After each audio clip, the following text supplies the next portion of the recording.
अस्सलाम वालेकुम। दुरूद शरीफ पढ़।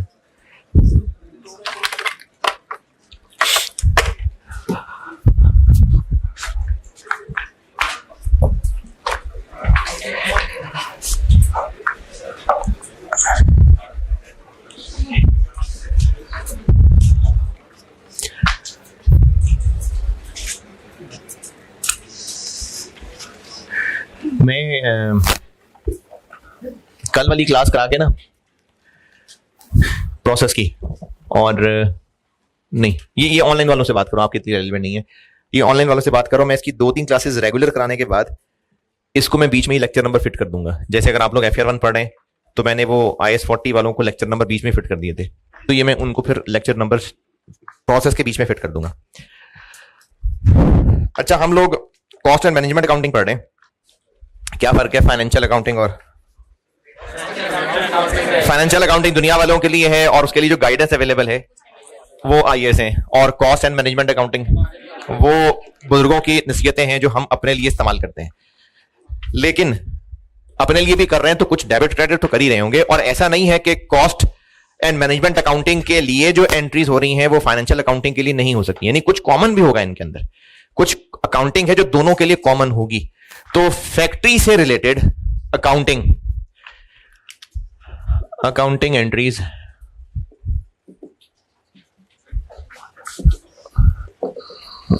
रिलेटिंग टू फैक्ट्री से रिलेटेड अकाउंटिंग एंट्रीज बता रहा हूं।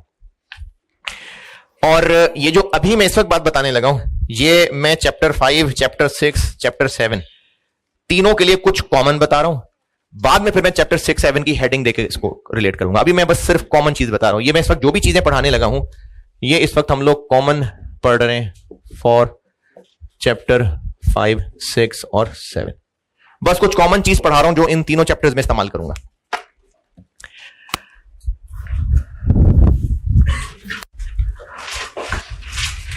जगह चाहिए ज्यादा, ये मिटाना मैंने।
हाँ जी, मिटा दूं? Yes sir. ओके।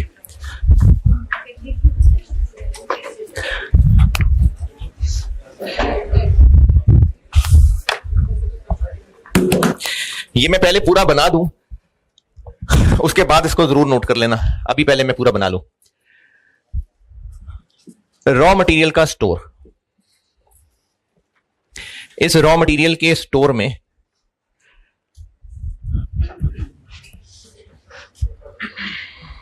थोड़ा छोटा पड़ गया था। रॉ मटेरियल के स्टोर में रॉ मटेरियल खरीद के लाना है, और फिर उस मटेरियल के साथ क्या होना है, वो मटेरियल प्रोडक्शन प्रोसेस में चला जाएगा। और प्रोडक्शन में इसमें सारे प्रोसेसेस की बात कर रहा हूं। ये प्रोडक्शन के अंदर जाएगा, ये मटेरियल इशू हो जाएगा, और फिर इस प्रोडक्शन प्रोसेस में लेबर भी इस्तेमाल होगी, और इसके अलावा FOH भी इस्तेमाल होगा।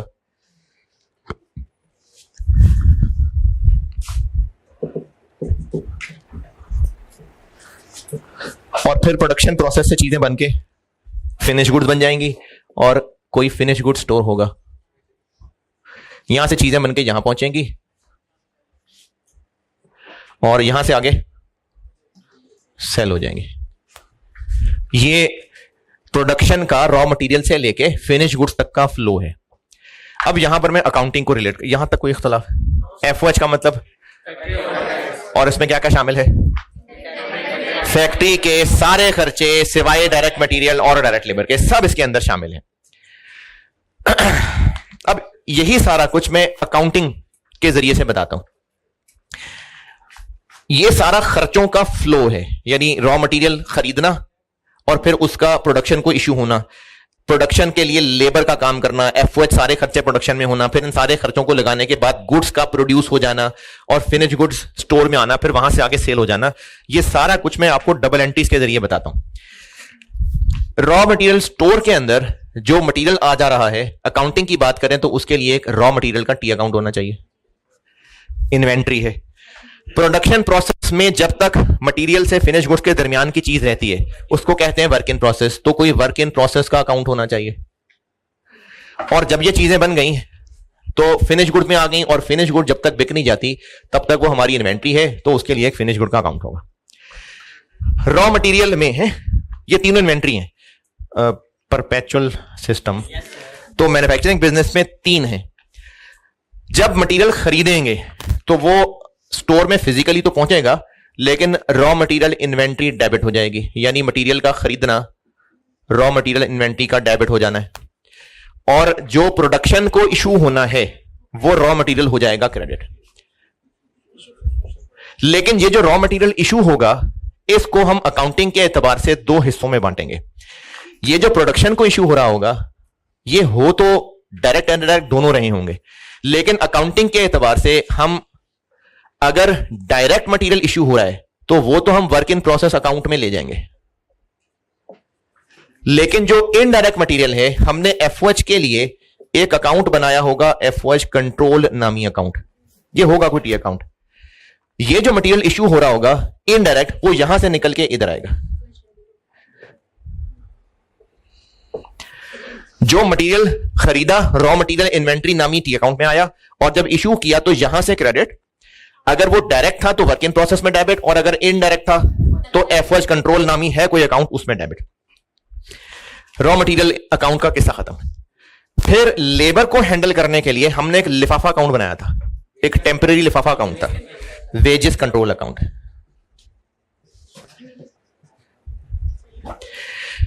लिफाफा डेबिट कब किया था?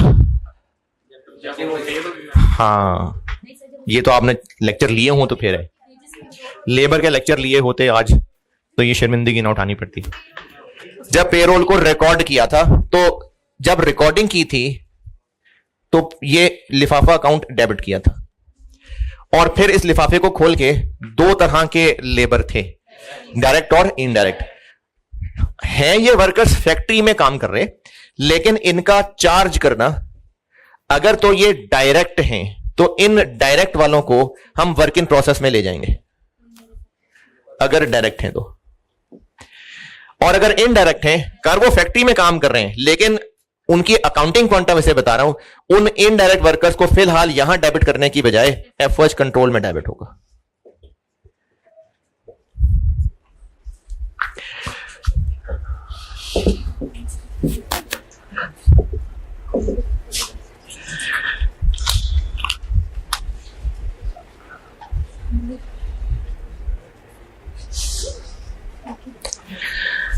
ये लिफाफे की जिंदगी का मकसद खत्म।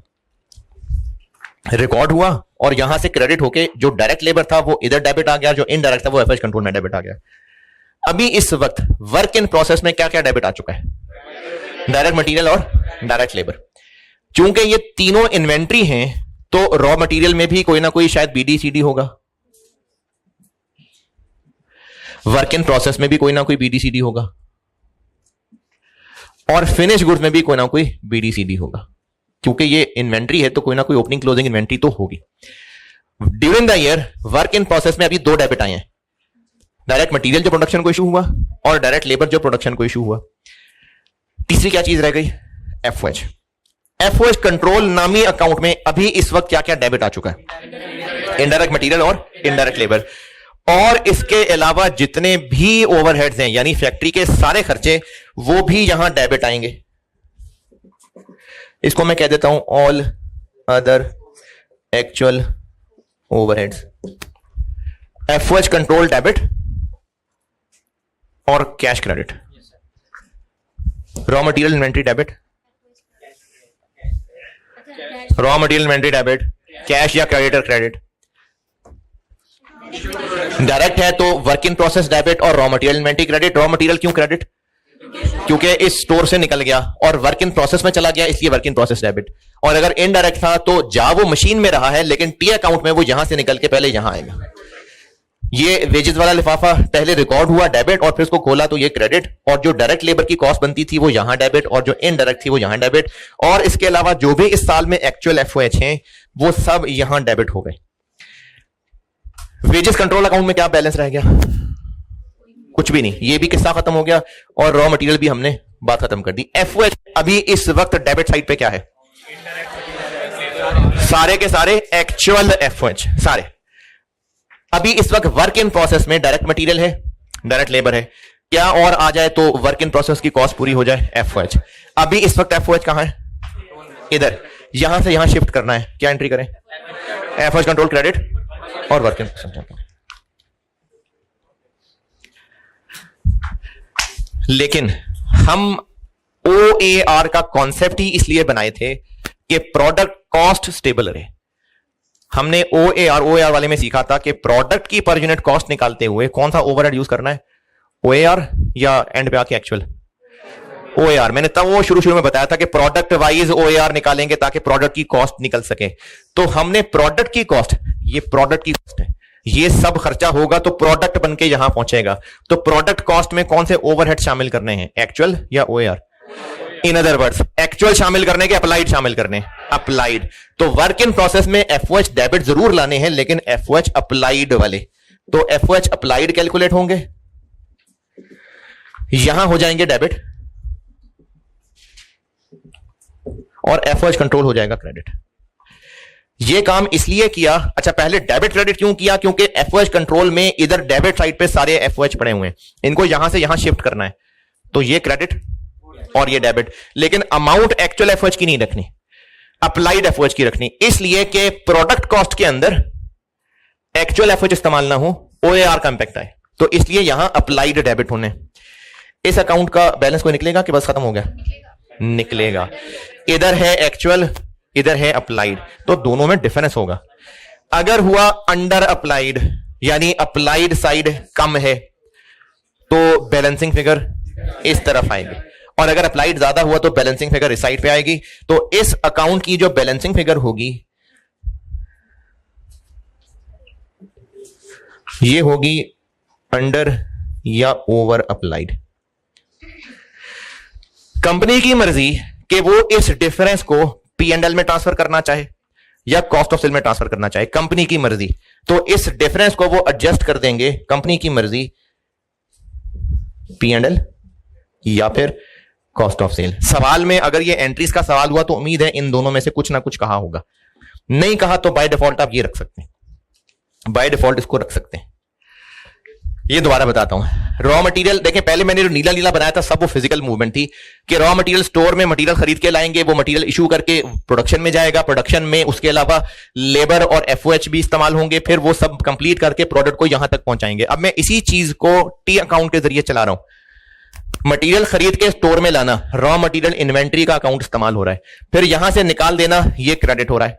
डायरेक्ट मटेरियल है तो ये डेबिट, इनडायरेक्ट है तो ये डेबिट करने की बजाय फिलहाल एफओएच कंट्रोल। लेबर जो प्रोडक्शन वर्कर हैं उनकी जो लेबर की एम्प्लॉय वेजेस बोनस सब वो यहां डेबिट, और जो इनडायरेक्ट वर्कर हैं वो फिलहाल यहां डेबिट। इस पार्किंग में सारे एफओएच को पहले इकट्ठा कर लिया, फिर इनको यहां से वर्क इन प्रोसेस में ट्रांसफर करना है, लेकिन इस अमाउंट को नहीं, अप्लाइड की अमाउंट को। ये डेबिट और ये क्रेडिट, ये आइडियली स्पीकिंग बराबर होने चाहिए थे। अगर फर्क है तो वो अंडर ओवर अप्लाइड है, और उस अंडर ओवर अप्लाइड को बिजनेस की मर्जी वो चाहे तो P&L में क्लोज कर दे, चाहे तो कॉस्ट ऑफ सेल में क्लोज कर दे। क्या बराबर कर दिया ना? अगर ये है 100, ये है 80, तो 20 का अंडर अप्लाइड है, cost of sales debit, FOH control credit, ये चीज transfer to cost of sale हो गई। अगर यहां 100 था, यहां 80 था, तो बैलेंसिंग फिगर 20 इधर आएगी ना, तो उस 20 की एंट्री होगी कॉस्ट ऑफ सेल्स डेबिट और एफओएल कंट्रोल क्रेडिट, तो अंडर अप्लाइड की एंट्री हुई। और अगर ये 100 है वो 80 है, तो बैलेंसिंग फिगर यहां आएगी 20, वो ओवर अप्लाइड है, FOH control debit cost of sales credit.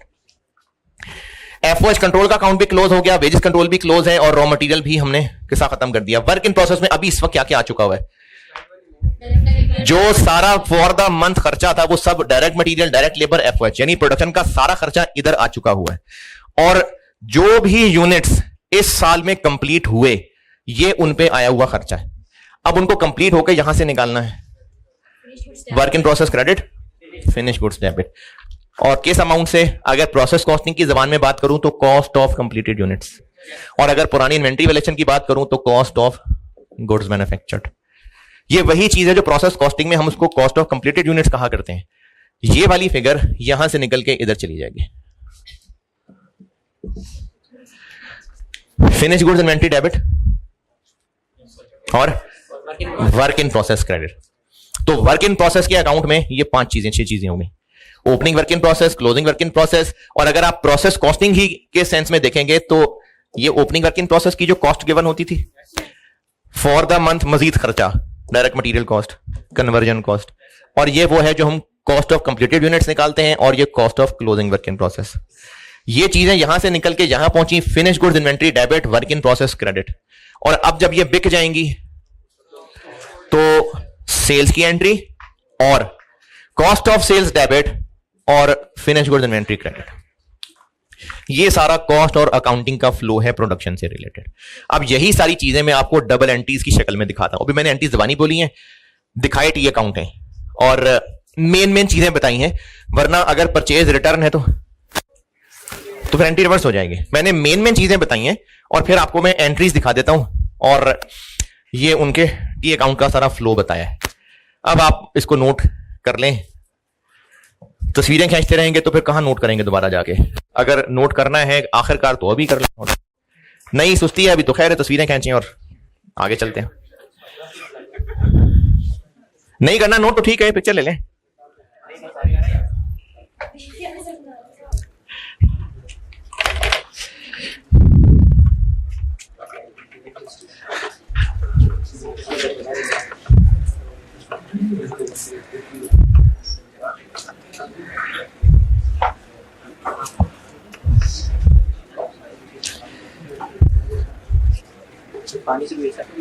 हाँ जी, उस वक्त चक्कर आए थे मुझे, कुछ तो चक्कर आया यार।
ये जो बोनम आपने लिखा हुआ है ये वर्क इन प्रोसेस का कैरी डाउन बोनम है। वर्क इन प्रोसेस का कैरी डाउन फिनिश का ब्रॉट डाउन कैसे बन जाएगा? अरे भाई ये मुझसे गलती हो गई, ये मैंने इसको एरो नहीं लगाया, मैंने वैसे बात की थी कि मैंने वैसे कहा था कि यहां से निकल के फिनिश गुड में जाएंगी, तो लाइन पहले की लगाई हुई थी।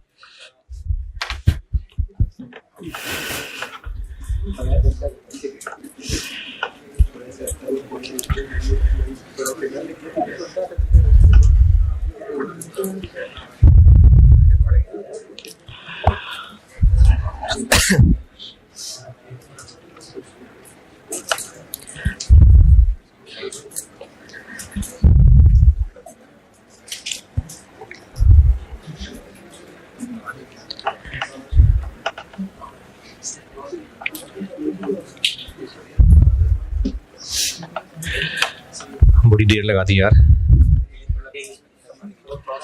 नहीं तो फिर तस्वीर खींच लें, फिर आप कर लें जल्दी कर लें। हाँ, मैंने भी एंट्रीज पढ़ानी है, फिर 2 पास पेपर के सवाल कराने हैं। कहे तो थे लेकिन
अच्छा, वैसे चाहे गार्ड टाउन के हूँ चाहे गुलबर्ग के हूँ, जनरली बच्चे धोखा ही देते हैं।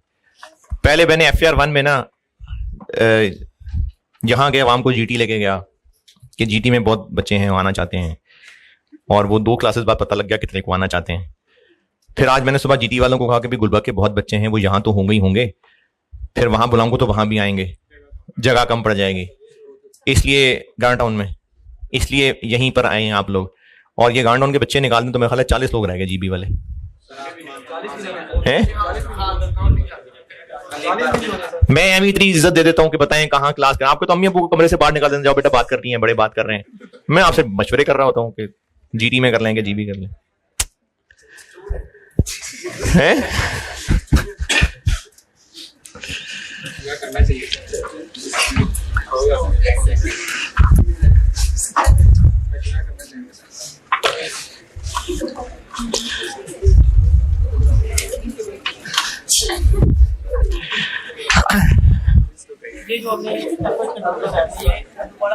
बताता हूं। अच्छा, अब या तो ये हो गई मेरे से गलती, मुझे ये ना उधर लिखना था, तो मैंने फिर स्क्रीन खोल के एंट्रीज दिखानी थी और साथ वो भी दिखाना था। तो है, तो एंट्रीज मैं आपको फिर सामने स्क्रीन पे दिखा देता हूं, और ये चीज तो आपने नोट कर ही ली है, तो ये मैं आपको फिर जबानी रिलेट कर दूंगा।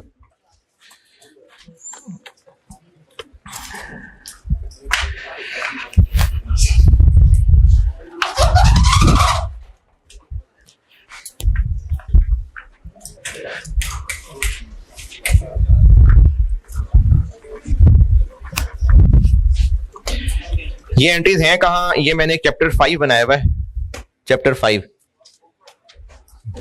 बुक में ही होगा जाहिर है। ये चैप्टर 5 बनाया हुआ है, बेशक सामने देख लें, खैर है, इसीलिए खोला ना सामने, यहां देख लें। ये मैंने फैक्ट्री की, ये कैमरे में आ रहा है सामान, ठीक है। ये बाकी पीछे जो बैठे स्क्रीन में आ रहा है क्लियर? नहीं खैर है, इतनी बहुत है लाइट। है जी, एक साइड पे नहीं आ रहा।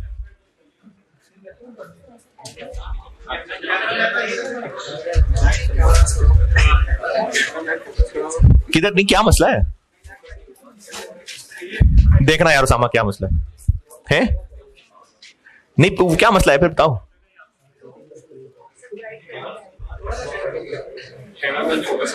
वो काम की बात है या अभी टाइम जाया कर रहे हो? हाँ जी,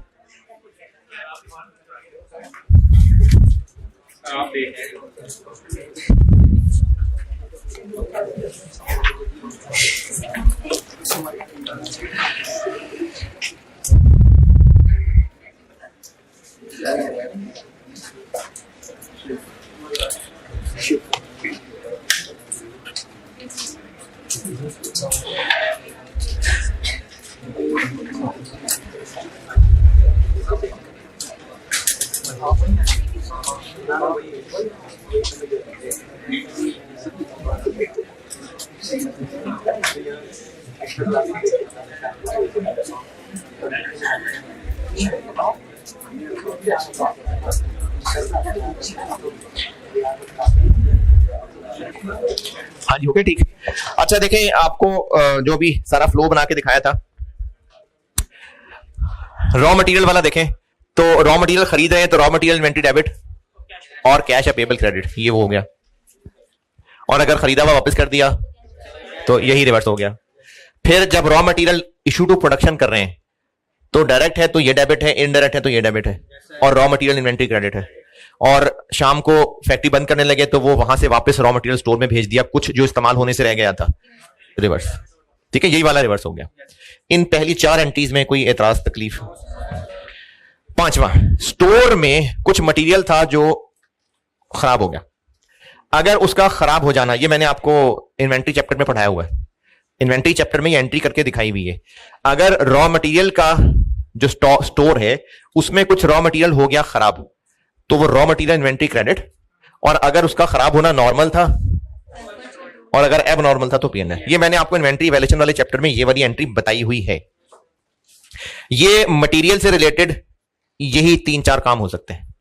मटेरियल खरीद सकते हैं, वापस कर सकते हैं, इश्यू हो सकता है, जाया हो सकता है, ये उनकी एंट्रीज हैं। अगर जाग रहे हैं, जिंदा हैं तो। लेबर, ये मैं आपको पिछली क्लास में बता चुका है, एक्स्ट्रा वाली, ये मैंने वही वाली तीनों यहां लिखी हैं। पेरोल रिकॉर्ड करना, फिर उस लिफाफे को खोल के यहां चार्ज करना, और जो पेएबल बनाए थे वो पे कर देना, ये वही वाली की हैं दोबारा। तो लेबर की यही 3 एंट्रीज तब भी बताई थी, हाँ एक एडवांस की भी थी, लेकिन वो तो ज्यादा डिटेल्ड सवाल था लेबर का, ये तो बस मोटी मोटी बातें बता रहा हूं। लेबर की यही 3 एंट्रीज पहले कर चुके हैं। एफओएच, जब एफओएच एक्चुअल हो रहा होगा तो एक तो वो इन 2 रस्तों से आ चुका हुआ है, मटेरियल इनडायरेक्ट वो एफओएच में आ गया, लेबर इनडायरेक्ट वो एफओएच में आ गया। उसके अलावा जितने भी for the year actual FOH होंगे उन सबको रिकॉर्ड करना एफओएच कंट्रोल डेबिट और कैश या पेएबल या एक्यूमुलेटेड डिडक्शन क्रेडिट। ये एक्यूमुलेटेड डिडक्शन कहां से आ गई? फैक्ट्री के एसेट्स की डेप्रिसिएशन एफओएच ही है, तो एफओएच डेबिट और एक्यूमुलेटेड डिडक्शन क्रेडिट। फैक्ट्री के एसेट्स की डेप्रिसिएशन चार्ज की है, अलग से डेप्रिसिएशन नाम डेबिट की बजाय वो एफओएच कंट्रोल में चला जाएगा, तो एफओएच कंट्रोल डेबिट और एक्यूमुलेटेड डिडक्शन क्रेडिट। और एफओएच कंट्रोल से वर्क इन प्रोसेस में ट्रांसफर करना, work in process debit FOH control credit किस अमाउंट से? और एफओएच कंट्रोल अकाउंट को बैलेंस किया, उसमें जो बैलेंसिंग फिगर निकली या वो अंडर अप्लाइड था या ओवर अप्लाइड था, उसको कॉस्ट ऑफ सेल, P&L, या कुछ बिजनेसेस ये भी करते हैं, यानी फिनिश गुड्स में ही डाल देते हैं। तो अंडर अप्लाइड की एंट्री और ओवर अप्लाइड की एंट्री। अब पूछो क्या पूछ रहे थे? सवाल ये एफओएच से रिलेटेड 3 एंट्रीज। और गुड्स बन गई तो entry finish goods debit work in process credit, और बिक गई तो सेल्स की एंट्री और कॉस्ट ऑफ सेल्स की एंट्री। ये मैं आपको ऑलरेडी इन्वेंट्री वाले चैप्टर में बता चुका हुआ हूं।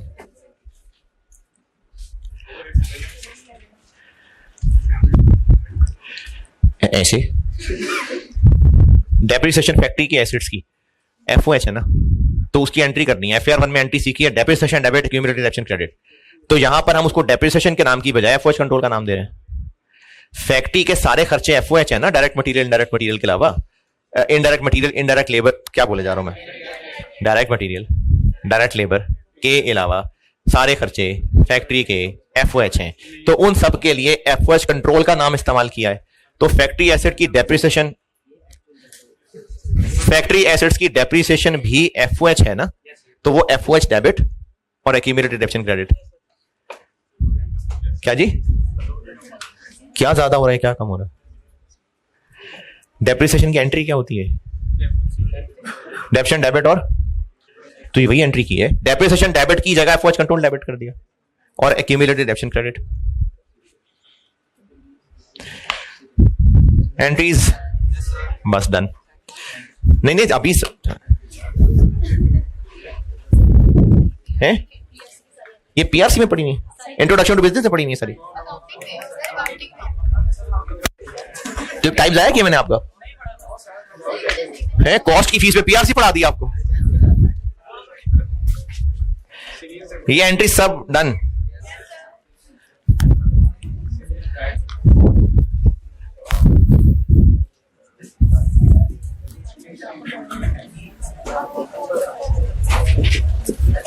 जॉब ऑर्डर कॉस्टिंग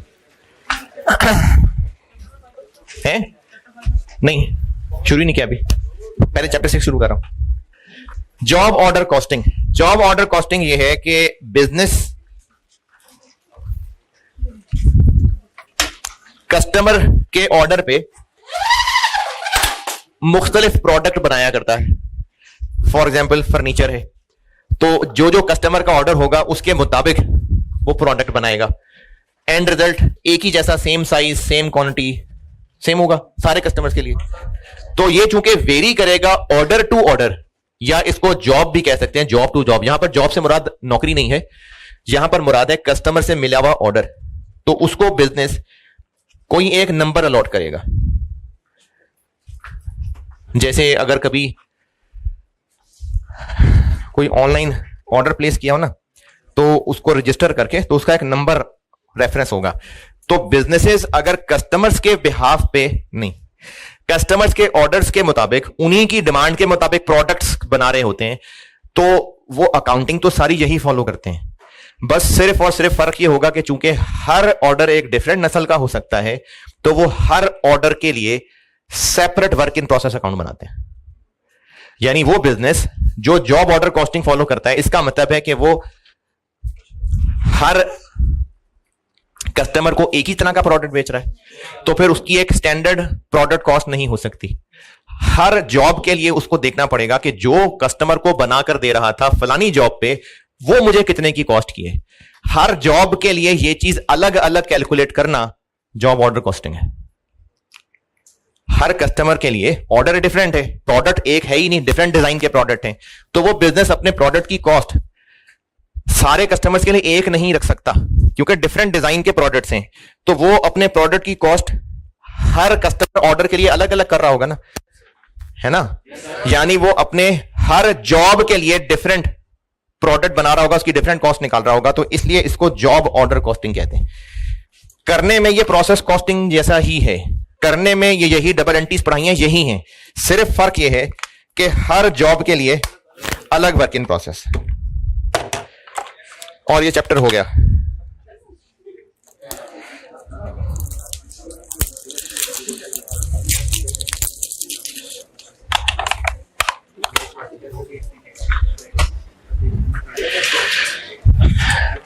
इस चैप्टर में थ्योरेटिकली बताने वाली यही चीज है, दोबारा बता रहा हूं। जॉब ऑर्डर कॉस्टिंग वो बिजनेस यूज कर रहा होता है जो कस्टमर स्पेसिफिकेशन के मुताबिक प्रोडक्ट बना रहा होता है। क्योंकि प्रोडक्ट डिफरेंट डिफरेंट हैं, तो एक स्टैंडर्ड तो कॉस्ट कैलकुलेट नहीं हो सकती, तो इसलिए वो हर ऑर्डर के लिए अलग कॉस्ट कैलकुलेट करता है। इसलिए इसको जॉब ऑर्डर कॉस्टिंग कहते हैं। और अकाउंटिंग के एतबार से यही सारा कुछ है जो भी पढ़ाया, सिर्फ एक्स्ट्रा क्या करना है, हर जॉब के लिए अलग वर्क इन प्रोसेस बनेगा। चलें इसकी करते हैं अब प्रैक्टिस।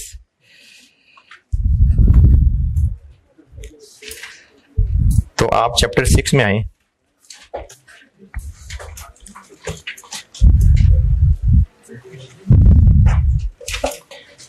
और आखिरी सवाल होगा इसमें जी, item 9, Ahmed and company item 9 पढ़ ले, मैं करता हूं।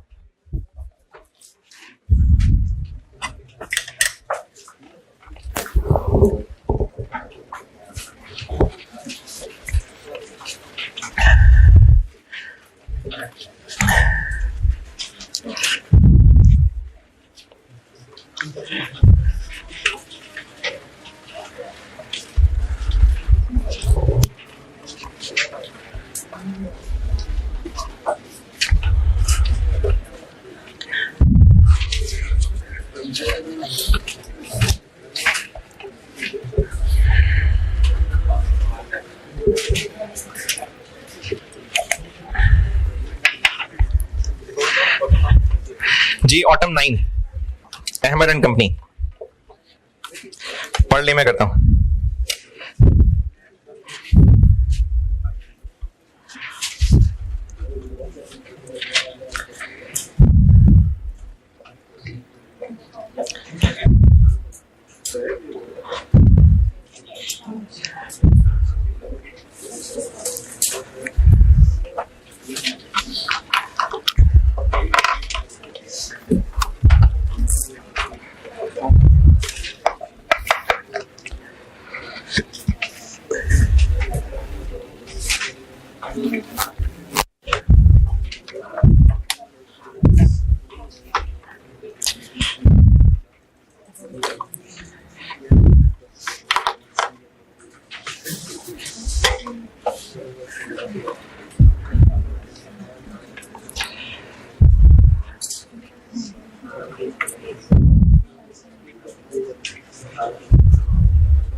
ये work in process manufacturing account ही है,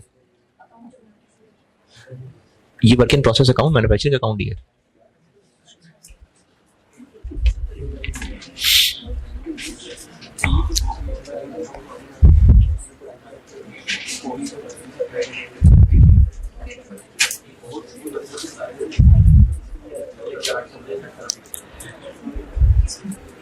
हाँ जी, पढ़ लिया। ये जॉब ऑर्डर कॉस्टिंग फॉलो करता है बिजनेस, और 4 जॉब्स हैं जिनका इस वक्त डाटा है। 2 जॉब्स पहले से चल रही थी और बाकी 2 इस साल में और मिली हैं। और जो पहले से चल रही थी यानी उनके अपने अपने वर्क इन प्रोसेस अकाउंट बने हुए थे, तो आपको उनका बीडी बैलेंस दिया हुआ। और उसके बाद इन 4 जॉब्स पे जितना जितना मटेरियल इस्तेमाल हुआ वो बताया है, जितने लेबर के आवर्स इस्तेमाल हुए ये बताया है, और पर आवर लेबर का वेज रेट बताया है। उसके अलावा अदर इंफॉर्मेशन काफी सारा कुछ अंग्रेजी में लिखा हुआ है। डेट्स हैं कहीं नहीं, रिक्वायर्ड जर्नल एंट्रीज, जो कुछ ऊपर है उनकी जर्नल एंट्रीज। अगर सवाल में डेट्स हो ना, वैसे कॉस्ट में नहीं होती हैं, अगर डेट्स हो तो फिर तो ट्रांजेक्शन डेट वाइज करनी चाहिए, लेकिन डेट्स नहीं है, बस कह रहे हैं जो कुछ ऊपर है उसकी एंट्रीज कर दें। तो आई एडवाइस कि आप वो जो सेट्स अलग अलग पढ़ाए ना, मटेरियल, लेबर, एफओएच, गुड्स, उनके हिसाब से चल लेना, इससे डाटा ढूंढने में आसानी होती है। तो हम इसमें से पहले मटेरियल से रिलेटेड जो कुछ सवाल में है उसको सॉल्व कर लेते हैं। ऑटम 9, और बेशक सवाल वाले को कहीं मैं ये करने लगा हूं, मटेरियल की हेडिंग दे दें। मटेरियल से रिलेटेड पहले सब सवाल सॉल्व करते हैं। मटेरियल से रिलेटेड सवाल में कहां कहां क्या क्या है। मटेरियल इशू का बताया हुआ है, और कहीं पर कुछ खरीदने का बताया है, तो खरीदने का नहीं बताया तो खरीदने की एंट्री भी नहीं कर सकते। सिर्फ मटेरियल की एक ही इंफॉर्मेशन है जो मटेरियल इशू होता है, वो कहां है, ये जो टेबल है उसी में सेकंड लाइन है। तो हमें यहां से मिल जाएगी entry work in process A, work in process B, work in process C, work in process D. और रुपीज मिलियन, 1000 रुपीज कितने कितने से, 8 लाख, 12 लाख, 15 लाख और 6 लाख। और इनडायरेक्ट मटेरियल भी है कहीं जो इशू हुआ नहीं, तो बस सब डायरेक्ट ही हैं। और रॉ मटेरियल इन्वेंट्री क्रेडिट कितने से?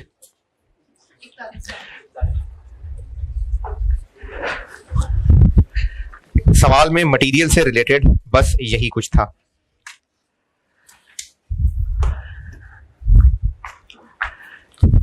अब लेबर वाला सेट रिकॉर्ड कर लेते हैं।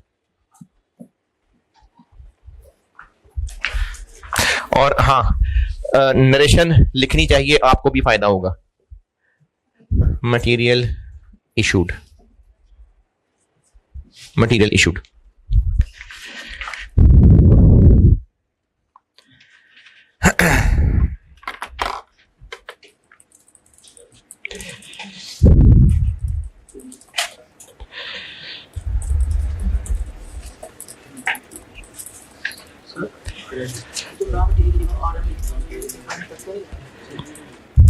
पेमेंट में इफेक्ट नहीं, ये बहुत मशहूर नाम है, RM और वर्क इन प्रोसेस मशहूर है।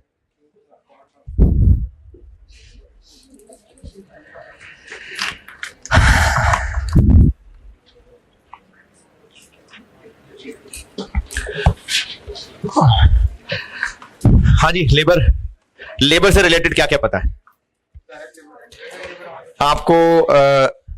डायरेक्ट लेबर के आवर्स और वेज रेट बता दिए ताकि आप हर एक की कैलकुलेशन कर सकें। और उसके अलावा वो जो हम पहली एंट्री करते हैं पेरोल रिकॉर्ड करने की, जिसमें टैक्स काटना और प्रोविडेंट फंड और वो डाटा नहीं है। इसका मतलब हम सिर्फ और सिर्फ पेरोल चार्ज करने की एंट्री कर सकते हैं। क्या एंट्री होती है? डायरेक्ट लेबर है तो work in process debit, work in process, work in process, work in process. और वो जो वेजेस कंट्रोल का लिफाफा था वो क्रेडिट। ये हम कहेंगे पेरोल चार्ज्ड। अगर सवाल में वो इंफॉर्मेशन होती है ना कि इतना टैक्स काटा है, इतना प्रोविडेंट फंड, तो फिर हम पेरोल रिकॉर्ड करने वाली एंट्री भी करते। डाटा नहीं है इसलिए सिर्फ चार्ज करने वाली एंट्री। और इसके लिए आपको पहले टेबल के अंदर आर्स बताए हुए हैं और वेज रेट बताया हुआ है। आर्स बताइए, 20,000 into 20, B 30,000 into 18, 15,000 into 16, 18,000 into 15।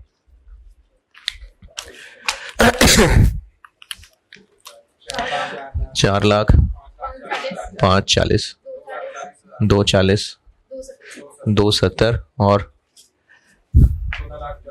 1450 000।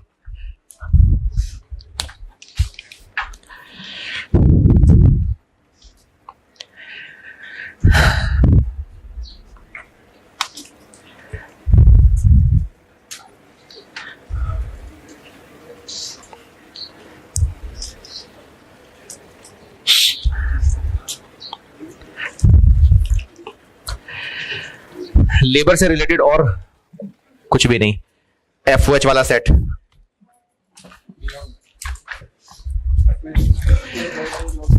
Point number 1, point number 2, point number 3, ये उन तीनों एंट्रीज का डाटा दे दिया। FOH के सेट में 3 एंट्रीज बताई है ना, तो ये उन तीनों का डाटा आ गया।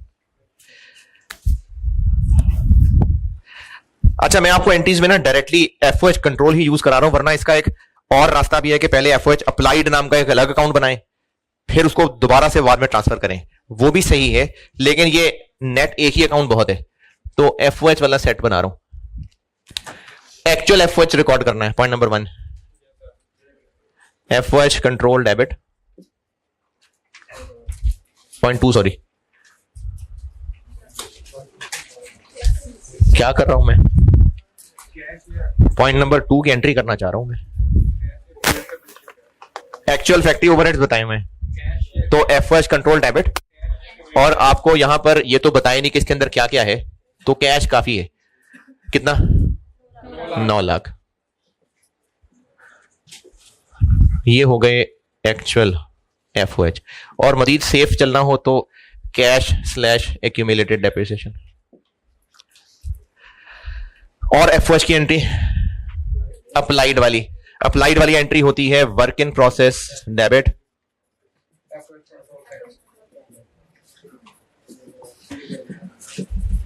किस अमाउंट से? अप्लाइड से, और अप्लाइड के लिए आपको OAR बताया होगा। तो पॉइंट नंबर 1 में क्या कहा है? 10 पर लेबर आर। तो वर्क इन प्रोसेस ए में लेबर आर कितने? 20,000 इंटू 10, 30,000 इंटू 10, 15,000 इंटू 10 और 18,000 इंटू 10। 2 लाख, 3 लाख, 150, 180 और 830।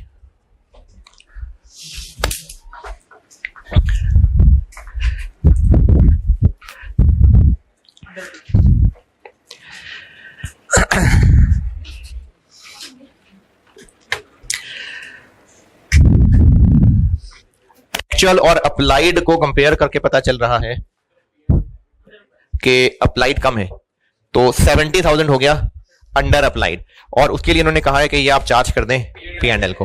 तो अंडर अप्लाइड की एंट्री होगी P&L डेबिट और FOH कंट्रोल क्रेडिट 70,000। ये अंडर अप्लाइड आ गए।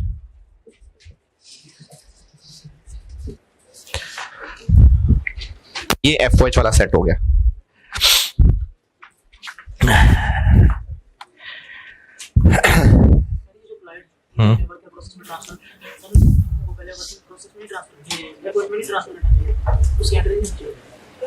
FOH में इनको ट्रांसफर नहीं करना है, FOH से निकालने की एंट्री है ये। वो देखो जो मैंने बनाया था उसमें देखो FOH कंट्रोल में डेबिट साइड पे एक्चुअल आ रहे हैं, फिर इनको यहां से निकाल के वर्क इन प्रोसेस में डालना है, लेकिन वो वर्क अप्लाइड की अमाउंट है। तो ये जो अप्लाइड है FOH से निकाल के वर्क इन प्रोसेस में डालने वाली चीज है।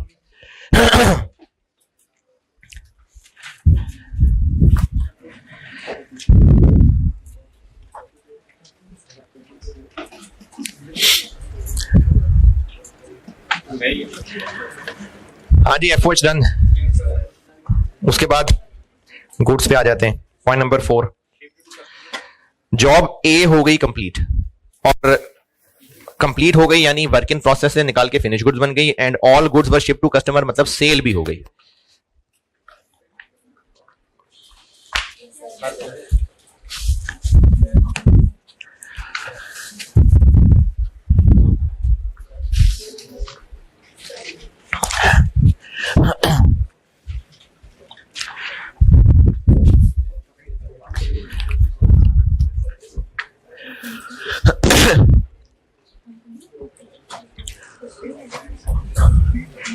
जॉब ए हो गई कंप्लीट, फिनिश गुड्स डेबिट, और ये भी अलग अलग ही रख लें तो ज्यादा अच्छी बात है, नहीं तो इतना बड़ा मसला नहीं है।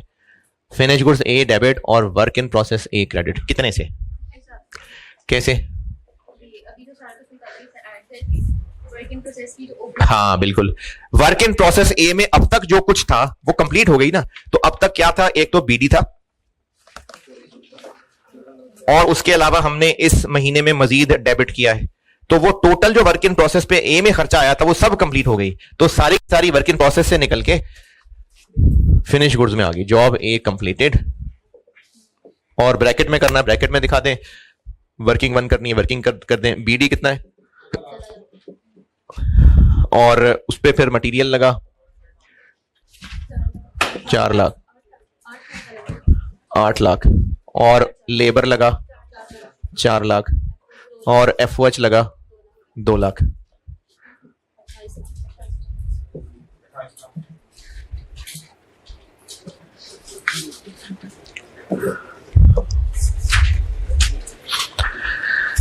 और फिर ये कस्टमर को भी बेच दी। तो डेटर की अमाउंट तो हमें पता नहीं है, तो डेटर डेबिट सेल्स क्रेडिट नहीं कर सकते, अमाउंट ही नहीं पता। तो फिर कॉस्ट ऑफ सेल्स डेबिट, और ये फिनिश गुड्स ए वाली क्रेडिट 28 लाख।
हाँ जी, point number 5, job B was also completed, यानी जॉब बी के साथ भी यही सलूक करते हैं। तो जॉब बी का बीडी कितना? 25 लाख। जॉब बी पे मटेरियल कितना लगा? जॉब बी पे लेबर, और जॉब बी पे एफओएच 3 लाख।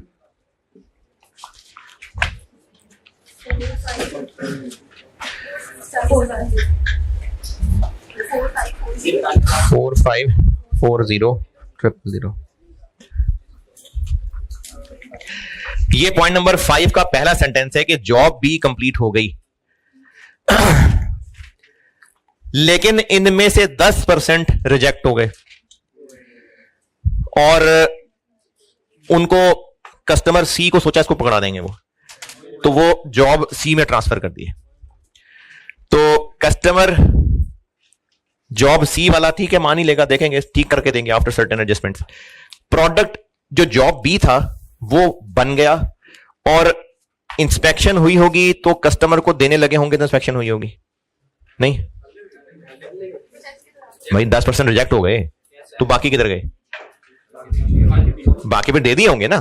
तो पहले तो इनके बनाने की एंट्री करते हैं। जॉब बी हो गई पूरी, वर्क इन प्रोसेस बी कितने से क्रेडिट, लेकिन हमने इनमें से 10% वर्क इन प्रोसेस सी को भेज दिए, तो work in process C debit, क्योंकि यहां से वो जॉब सी में चले गए तो वो वर्क इन प्रोसेस बी से निकल के वर्क इन प्रोसेस सी में चले गए, इनमें से 10%। और बाकी ठीक है, बाकी फिनिश गुड्स हो गई 408600। ये जॉब बी हो गई कंप्लीट।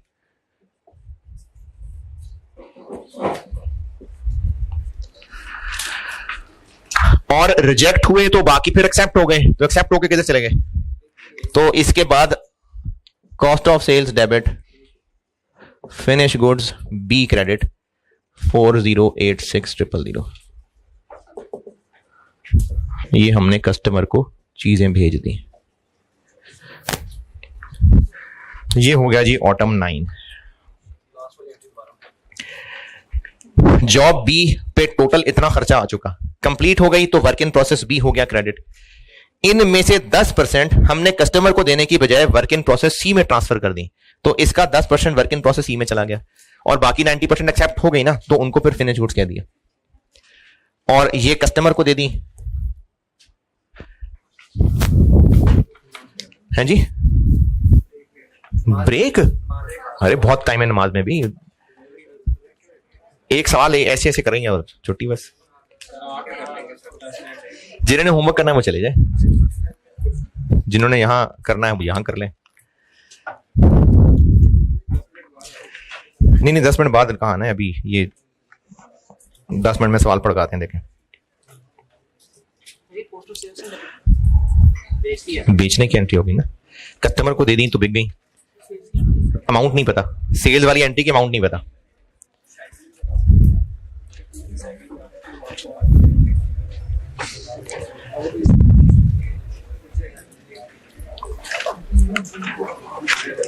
हाँ जी ऑटम 9 डन। चलें अब एक सवाल पढ़ लें आप, स्प्रिंग 18। ऑटम 23 अभी के लिए ज्यादा हो जाएगा, वो कल करा दूंगा।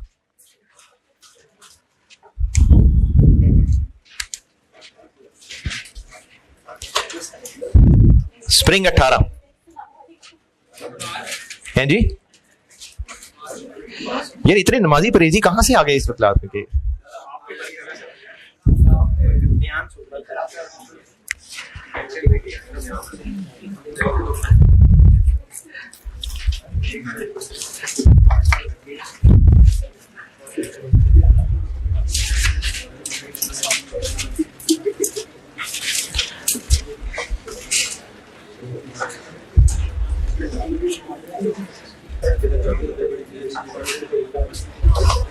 सामा 1 मिनट से रोकना। स्प्रिंग 18 पढ़ लें, RI लिमिटेड। अच्छा, जिन्होंने जाना है वो जाएं, इस सवाल को खुद करना है, खुद कर लीजिएगा। वैसे तो आ जाएगा समझ, कोई मसला नहीं है इस सवाल में। जिन्होंने वहां बैठना है वो बैठें और सवाल पढ़ लें। स्प्रिंग 18 टर्म का सवाल है, RI लिमिटेड। पढ़ लीजिए, मैं करता हूं।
हाँ जी, सवाल जो लोग जाग रहे हैं, सवाल पढ़ लिया तो मैं करूं।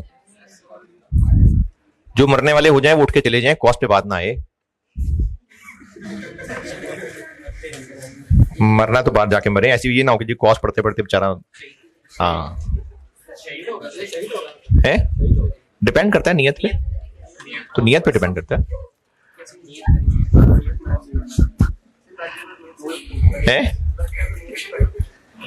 नहीं, वो तो चोर भी बैठा होगा नियत से और वो मर जाएगा तो शहीद थोड़ी हो जाएगा। वो तो नियत पे डिपेंड करता है ना। जो सुनना चाह रहे हैं उन्होंने सवाल पढ़ लिया, और जिनको लग रहा है कि बस क्लास में बैठ जाएं तो फर्ज पूरा हो जाएगा तो वो चिल करें, बाकी सुन लें बात। कैसे पता इस टॉपिक का सवाल है? और रिक्वायर्ड फरवरी के महीने की जनरल एंट्रीज, और दरमियान में के डेट तो है नहीं, तो इसलिए बेहतर है कि भाई सेट्स बना के एंट्री कर लें। तो स्प्रिंग 18 पहले बात करते हैं मटेरियल की। अब आपको मटेरियल परचेज का डाटा भी कहीं ना कहीं है। कैसे पता परचेजेस?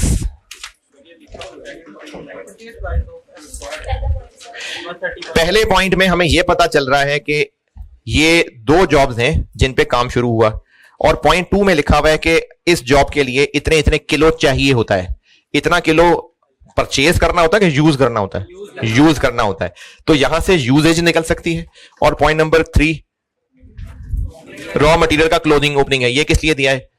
परचेजेस निकालने के लिए। तो डाटा अवेलेबल है कि हम मटेरियल परचेज की एंट्री कर सकें। तो रॉ मटेरियल इन्वेंट्री डेबिट,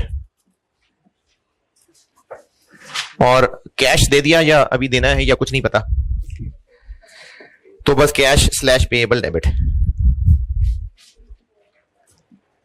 कितनी?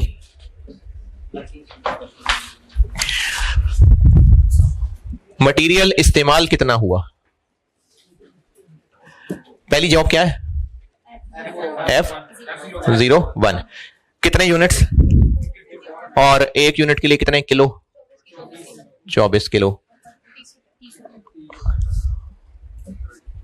और दूसरी जॉब कितने यूनिट्स? 3600। कितने किलो?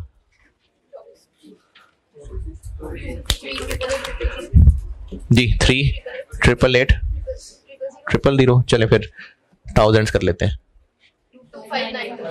2592 6480। ये तो आ गया मटेरियल यूज्ड। परचेजेस तक पहुंचना है। ओपनिंग और क्लोजिंग दिए हुए 0.3 में, तो यूजेज से ओपनिंग कितना? 2940 और क्लोजिंग 1740। मटेरियल यूज्ड है, ओपनिंग है और क्लोजिंग है, परचेजेस तक कैसे पहुंचेंगे? ये उल्टा किया है। Opening plus purchases minus closing used आ गया, तो अब यूज्ड पता है तो रिवर्स करके ओपनिंग लेस हो जाएगा, क्लोजिंग ऐड हो जाएगा। डायरेक्ट मटेरियल कॉस्ट निकालते थे, opening plus purchases minus closing, ये चाहिए अब।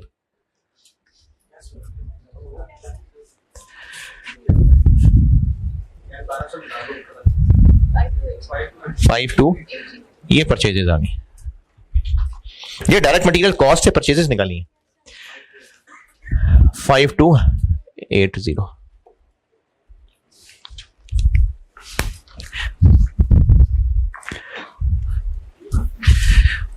और मटेरियल के सेट की कौन सी एंट्रीज हैं?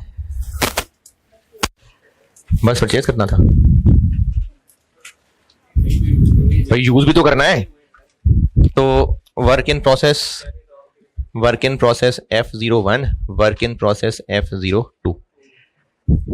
कितना कितना इशू किया है? ये 38882592 और रॉ मटेरियल इन्वेंट्री 6480। ये मटेरियल वाला सेट हो गया।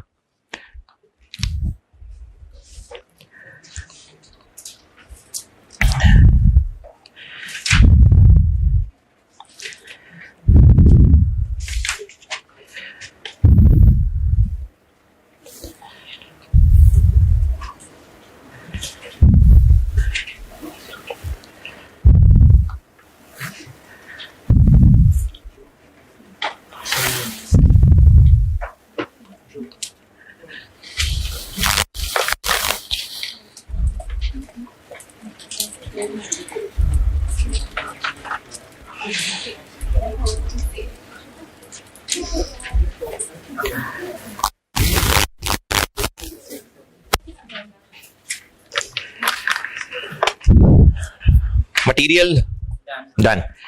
लेबर वाले सेट में से क्या क्या पता है? पॉइंट नंबर 1 में एक तो लेबर आवर्स हैं, लेबर रेट है, और पॉइंट नंबर 4 में वेजेस का पे होना भी बता दिया, इनकम टैक्स। तो इसका मतलब है कि हमें वो तीनों एंट्रीज करनी पड़ेंगी। पहले पेरोल रिकॉर्ड करना, पे करना, चार्ज करना, तीनों एंट्रीज करनी पड़ेंगी।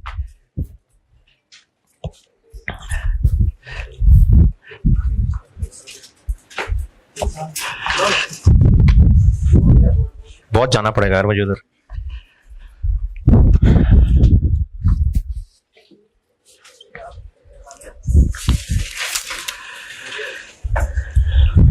पेरोल रिकॉर्ड करना है, पेरोल रिकॉर्ड करना है। एडमिन सेलिंग के लोग हैं कहीं, तो वो लिफाफा डेबिट और withholding tax payable credit, और कोई पेएबल, कोई प्रोविडेंट फंड वगैरह नहीं, पेएबल टू एम्प्लॉइज।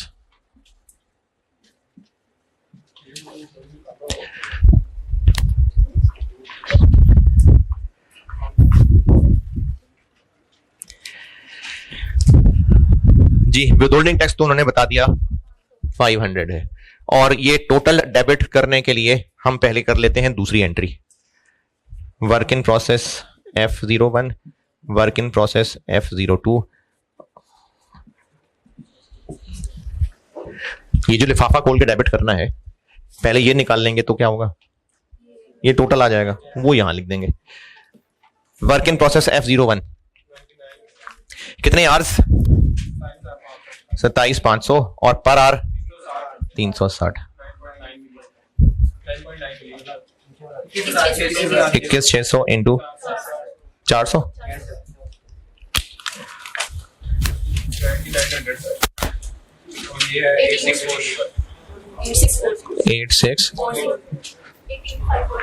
18,540 और 18,040 और ये दोनों पेएबल। ये पेरोल रिकॉर्ड किया, ये पेरोल चार्ज कर दिया और अब पेमेंट कर देते हैं, तो विदहोल्डिंग टैक्स ये भी गवर्नमेंट दे दिया क्या, नहीं दिया गवर्नमेंट को, नहीं दिया, तो पेएबल टू एम्प्लॉइज।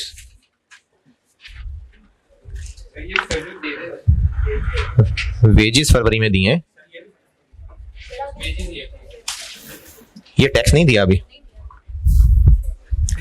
ये हो गई है फॉलोइंग ना, यानी मार्च में दिया है,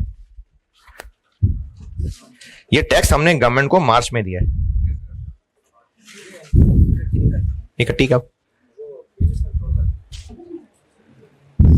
वो जो पहली एंट्री और दूसरी एंट्री की है वो एक ही कर दें। ये मैंने कहा था ना, पहली लेबर की क्लास में थे, मैंने कहा था सलामी देनी तो लिफाफे में डाल के देंगे ना, वो अदब के खिलाफ है ना, तो पहले लिफाफे में डाला फिर लिफाफा खोला है।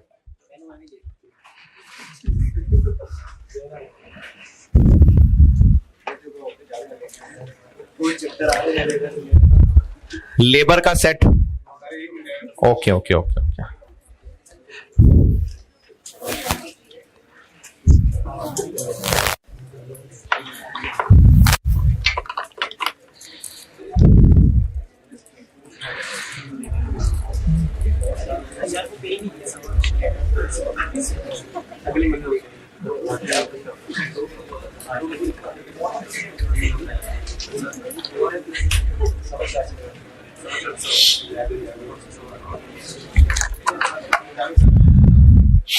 हाँ जी,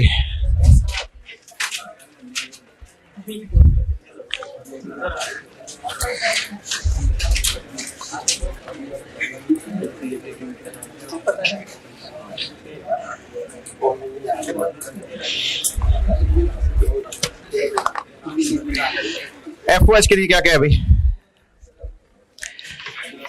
पॉइंट नंबर 5 नहीं, पॉइंट नंबर 5 के नीचे, पॉइंट 5 के नीचे वाला पैराग्राफ, FOH अप्लाई होते हैं 120 पर डायरेक्ट लेबर आवर और एक्चुअल फैक्ट्री ओवरहेड्स और उनमें से 40% फिक्स्ड हैं तो होते रहे। हमने कौन सा फिक्स्ड और वेरिएबल को तोड़ना है, तो इस 40% को लिफ्ट नहीं करवानी, और बाकी लास्ट पैराग्राफ से मैं एंट्रीज निकाल के देता हूं।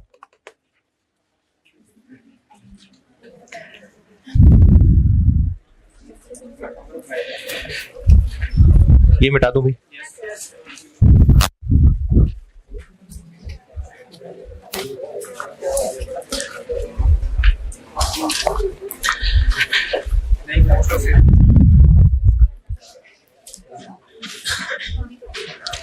FOH की 3 entries.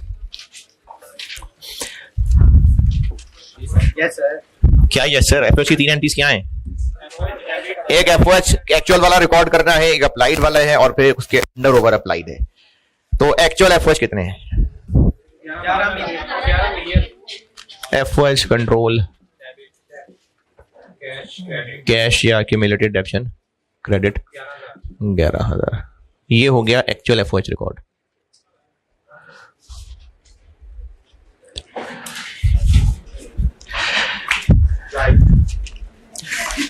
Applied work in process F01, work in process F02।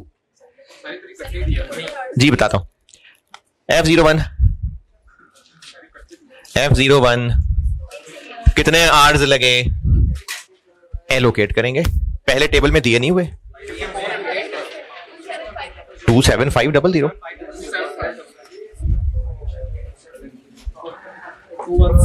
27500 दिए हुए हैं। इस जॉब पे कितने लेबर आर लगे हैं, तो वो दिए हुए हैं। और OAR इस पे 21,600 कितने हो गए ये 49,100। क्या इस बिजनेस के पास ये 2 ही जॉब्स थी बस? नहीं, ये बस आपको सवाल में 2 जॉब्स का डाटा दिया हुआ है, अदरवाइज तो और भी काम कर रहे होंगे। तो वो लास्ट पैराग्राफ में टोटल 1 लाख आवर्स लगे हैं, वो फिर बाकियों पे भी लगे होंगे। 50,900। ये मैंने इसलिए किया ताकि अंडर ओवर अप्लाइड सही निकाल सके। क्या ये सिर्फ इन 2 जॉब से रिलेटेड एक्चुअल है? नहीं, तो फिर आप इन सारे एक्चुअल को सिर्फ 2 के अप्लाइड से क्यों कंपेयर करें? ये मैं एंट्री पूरी कर लूं, दोबारा बोलता हूं ये बात। वर्क इन प्रोसेस ये वाला कितना 30,300, ये 259,2 6,108।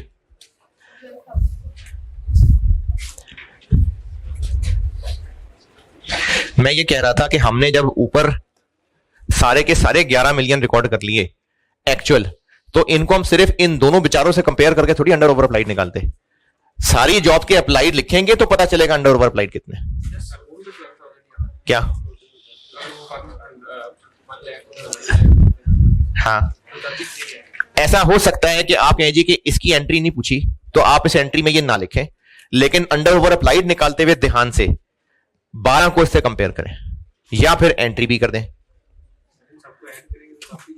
किन सबको ऐड करेंगे? तो मैंने क्या किया है,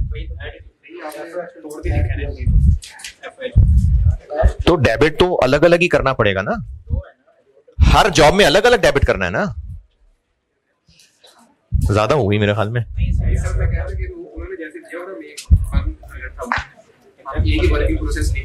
कौन सा वर्क इन प्रोसेस लिखें? बस वर्क इन प्रोसेस, ये तो बर्बाद हो गया जॉब ऑर्डर कॉस्टिंग। हमने हर जॉब का अलग वर्क इन प्रोसेस बनाना है।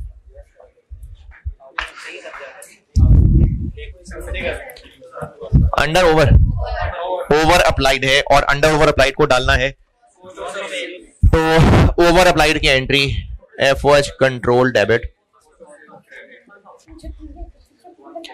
1000। ये हो गई FOH वाली एंट्रीज। लास्ट पॉइंट,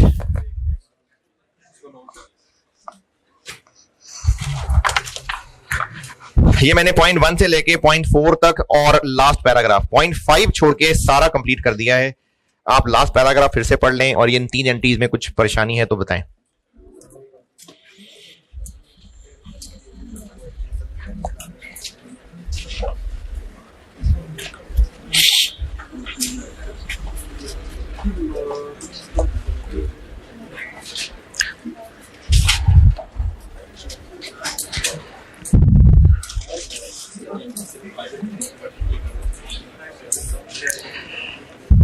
जल्दी जल्दी भाई,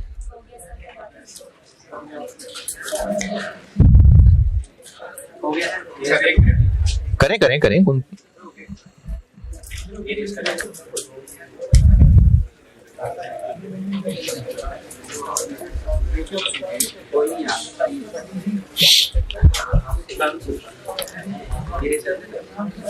मैं कर लेता हूँ, ये मिटाना है मैंने।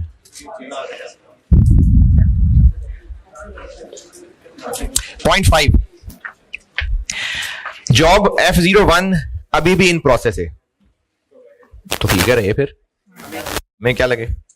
लेकिन जॉब F02 कंप्लीट हो गई और कंप्लीट करके उनको फिनिश गुड्स में भी भेज दिया, तो पहले तो करें ना जॉब F02 को कंप्लीट।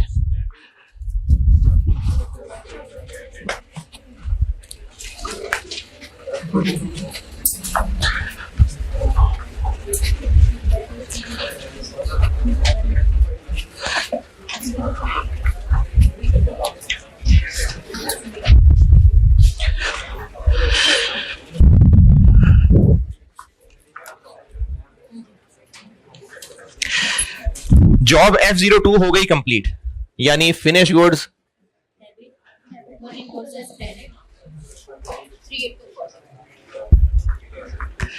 F02 पे कोई बीडी बैलेंस भी था है? नहीं। मटेरियल कितना? 2592। लेबर कितना? और FOH कितना? 2592। 13824।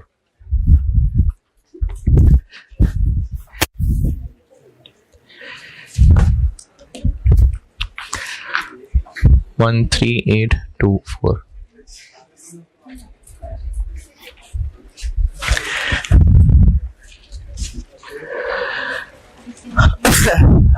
बस आखिरी एंट्रीज है, खत्म बस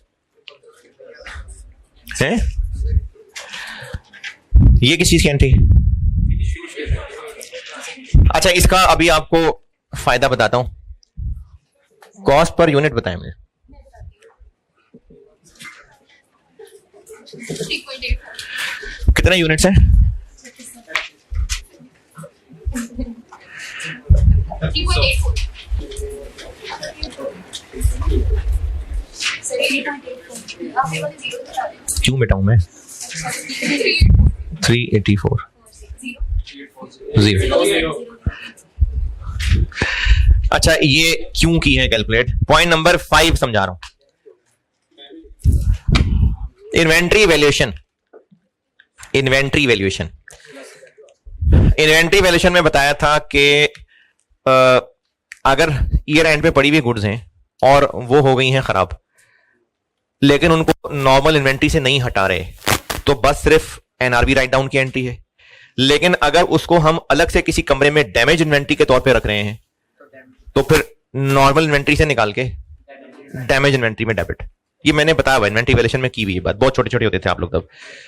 जब कस्टमर को भेज रहे थे तो आधी इनमें से नहीं, 500 यूनिट्स इनमें से हो गए खराब, तो बाकी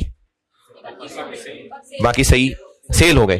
तो वो जो बाकी हैं उनको तो भेजना कॉस्ट ऑफ सेल में, cost of sales debit. Total units कितने थे? तो कस्टमर को चले गए 3100।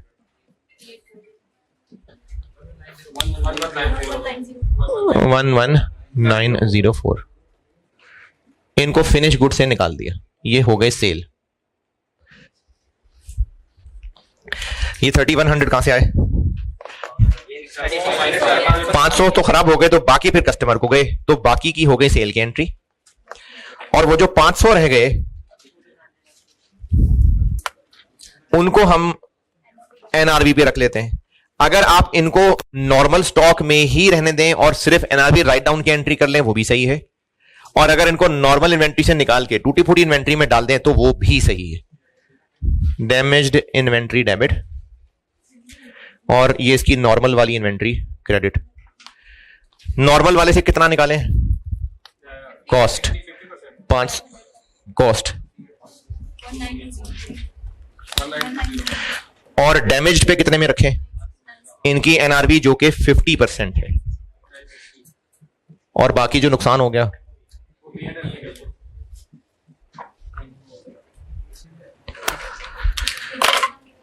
है। और अगर एनआरबी राइट डाउन की एंट्री करनी है तो ये ऊपर वाला डेबिट नहीं आएगा, बस 960 हो जाएगा। बस कहां से आया? ऐड करके आया, और कहां से आया?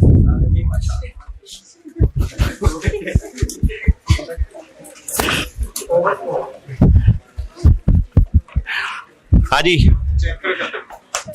कल इसका एक सवाल और करा के, होमवर्क इसलिए नहीं दे रहा क्योंकि एक्स्ट्रा क्लास है, वरना होमवर्क दे देता। एक सवाल और करा के और एक सवाल कॉस्ट फ्लो इन प्रोडक्शन का करा के कल खत्म। ठीक है, अल्लाह।